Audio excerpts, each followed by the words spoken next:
The midterms are looming.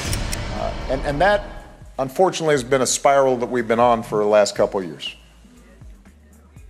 And the only way we reverse that cycle of anger and division is when each of us as citizens step up and say, we're gonna take it upon ourselves to do things differently. And the Democrats' maniacal Frankenstein that has dominated the first 2 years of Donald Trump's presidency with disinformation, veiled divisiveness, a bought and paid for Red Scare, and an emerging closet socialism is running headlong off a cliff. We have to say yes to socialism, to the word and everything.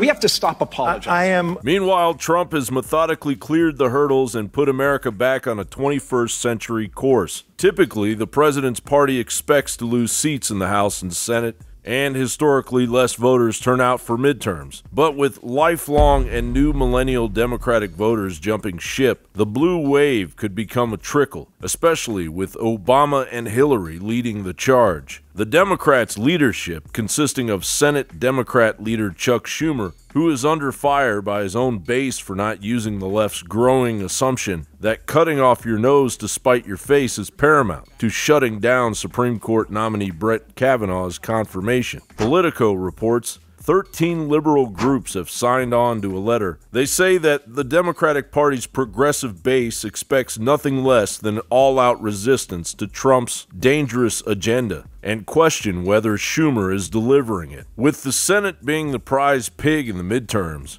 Schumer is allowing several Democrats to vote for Kavanaugh's confirmation while taking friendly fire from his own base. Meanwhile, Democratic House Minority Leader Nancy Pelosi carries on through her own fog, recently spinning a bizzaro fantasy yarn about the possibly criminal anonymous New York Times op-ed piece attacking President Trump. This is interesting. That the president is saying it's treason is, again, a manifestation of his instability.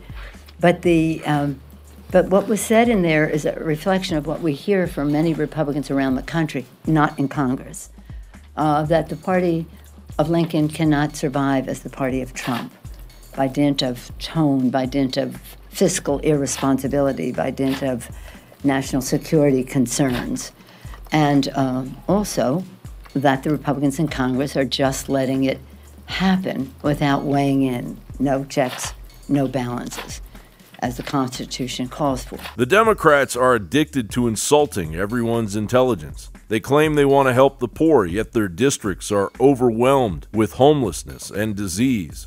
They claim they support our military, yet they are behind those that take a knee to promote George Soros organizations, ultimately insulting our veterans. They claim they support American family values while pushing over-the-top, unwarranted sexual identity education on American elementary school children.